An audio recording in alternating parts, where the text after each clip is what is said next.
Hey guys, Big Red 310. See, little red eye. It's 7:30, the earliest. You guys have heard me say in my vids, holy shit, I woke up at 2, holy shit, I woke up at 11. I woke up at 7:30, so if my left eye is a little slightly colored, you know why. Okay, let's get to the vid. Do we have right to criticize wrestling in the 70's and 80's? I asked this because I was talking with Spinnernet, and he said how someone made a video on the top 10 worst gimmicks of all time, and for number 3 he put the Ultimate Warrior. Wait, Warrior was huge in his time. Us, as smart marks, look back on wrestling 20 or 30 years from now, and we only look at the goodness of the matches. Yes, I said goodness. And Warrior, by most people's opinions, really only had... Everyone says Warrior only had 3 good matches against Hogan at Mania, Savage at Mania, and cage match with Rude. You're forgetting Rude at SummerSlam, which is also good. And I think Rude at Mania. Rude at the other SummerSlam, the year before. And Rude at Mania wasn't bad also. We don't really have the right to say this guy's a bad wrestler when we weren't there during his time. I'm pretty sure if we were all not even that much casual fan, maybe a little bit of a smart mark, we'd be going crazy for Hogan and Warrior back in the 80's, bro. We all say that Hogan was this backstage politician. Hogan was the man in the 1980s. I counted. Yes, say he's a politician. For the first 9 WrestleManias, 1 through 9, he was somehow involved in the main event. 4, he interfered. And 9, technically it was the last match of the show. But Hogan was huge. Well, why do we have the rights? We weren't in that time. Maybe if we were in that time, we would have, more bought into the Hogan Warrior thing.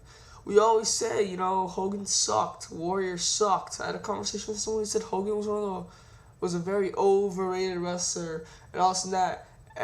Yeah, but he sold tickets. Okay, this might contradict my video with those wrestling guys. Hogan sold a shitload of tickets. The mass marketing of that guy was huge. And like Alcino said, and this part I do agree with him with, at WrestleMania 3, people didn't pay to see Savage Steamboat. They paid to see Andre Hogan.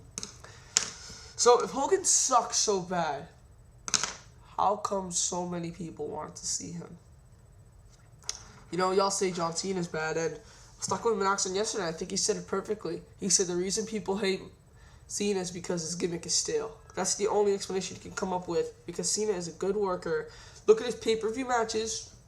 Did I make a video on this? No, I didn't. From 2006 to now, have generally been good. Triple H at WrestleMania, Triple H Edge at Backlash, RVD at One Night Stand, Edge at SummerSlam, Edge at Unforgiven, tag matches, Survivor Series and Armageddon, Umaga at the Royal Rumble, Shawn Michaels at WrestleMania, the tag match at No Way Out, the 4-way at Backlash. He's had a shitload of great matches in 06 and 07. And I agree with Monoxide, just gonna make a stale. I really can't come up with another reason why he would move.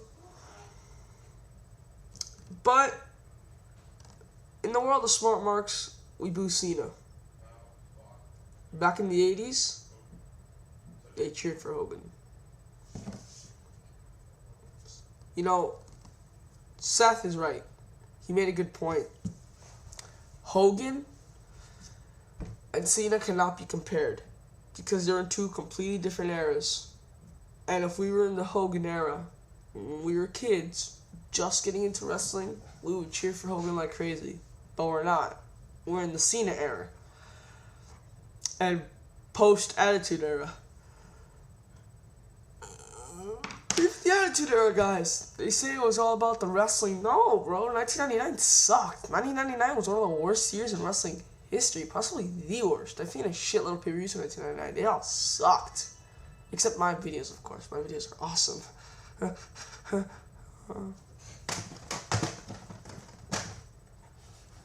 So RC 1999, not that bad. No Mercy 1999. No Mercy 1999 is actually good.